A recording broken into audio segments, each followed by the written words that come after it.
Bueno, yo vengo a hablar de comunicación 2.0, por tanto suscribo todo lo que Patricia ha dicho en su primera presentación hasta el inicio, pero es un caso de comunicación externa, por tanto tiene algunos matices y algunas singularidades, que es lo que hoy os quiero contar aquí, ¿no? Antes de nada, me gustaría empezar desmitificando un poco este mundo. A veces la gente teme a la tecnología y cuando hablamos de comunicación 2.0, de verdad, no hablamos de tecnología. Hay tecnología que permite que las cosas sucedan, como en muchos otros ámbitos de la vida, pero en lo importante no es la tecnología, es la actitud.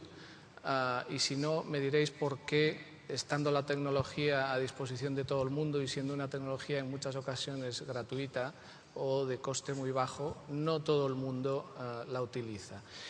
La actitud es un elemento fundamental y es ahí donde quiero incidir en el comienzo de mi presentación.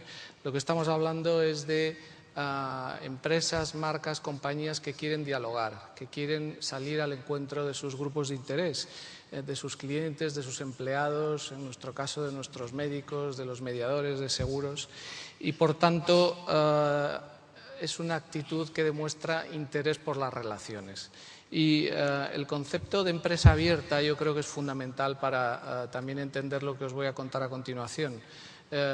Y por qué algunas compañías se deciden a hacer comunicación 2.0 y otras todavía no.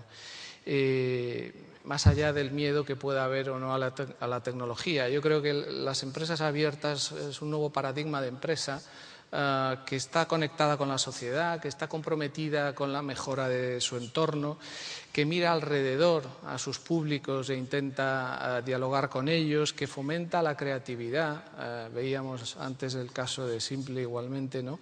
Que tiene un modelo organizativo que da mucho peso a la gestión de las relaciones con las personas y con sus grupos de interés, que trabaja con transparencia, que fomenta métodos participativos en la gestión, que es flexible y, bueno, normalmente se trata de organizaciones dialogantes, ¿no? En DKV nos planteamos bueno, cómo podíamos adaptarnos a este cambio y buscábamos razones para entrar y estar en redes sociales y encontramos 4 que son estas que veis aquí, ¿no? Y es de lo que hablaré a continuación. Una primera razón muy clara es salir al encuentro de nuestros grupos de interés, explicar la actividad de la marca y nuestra forma de actuar, es decir, estamos hablando de marca y de reputación. Una segunda razón que era crear puntos de encuentro que favorezcan la participación, el diálogo y la conversación. Y estamos hablando del concepto de diálogo. Una tercera que es escuchar para dar mejor respuesta y estamos hablando de atención al cliente. Y una cuarta razón que tiene que ver en parte con lo que el profesor Nueno mencionaba durante su intervención, ¿no? Que es escuchar para cambiar o para aprender. Estamos hablando en este caso de innovación, ¿no? Entonces quiero poneros algunos ejemplos de estas 4 razones. En primer lugar, desde el punto de vista de innovación, el profesor Nueno decía, ¿se pueden hacer estudios de mercado? Claro que se pueden y son muy baratos, no diría gratuitos, pero mucho más baratos que los tradicionales. Y esto no quiere decir que no se sigan haciendo estudios de investigación tradicionales. Nosotros lo que hicimos fue analizar las conversaciones que durante 2 años todos los usuarios de seguros médicos en España mantenían entre ellos en relación al seguro médico o con sus compañías. Eso está ahí. Cualquiera puede entrar y verlo. Nos bajamos toda esa información, la analizamos y obtuvimos 15 ideas que nos permitieron abordar o que nos están permitiendo abordar otras tantas iniciativas innovadoras. Algunas de ellas tienen que ver con cambios en procesos, otras tienen que ver con cambios en productos, cambios en servicios o cambios en comunicación también, ¿por qué no? Algunas de las cosas que vimos rápidamente. Lo primero, el 80% de los comentarios eran quejas. Bueno, esto no sorprenderá a nadie porque la gente normalmente utiliza las redes sociales para quejarse. Pero si nos creemos aquello de que una queja es un regalo, pues las redes están llenas de regalos que cada uno puede salir a capturar, ¿no? En segundo lugar, agrupando la información por áreas temáticas, vimos que había como grandes bloques, ¿no? donde se aglutinaban las preocupaciones de los clientes y usuarios de seguros médicos.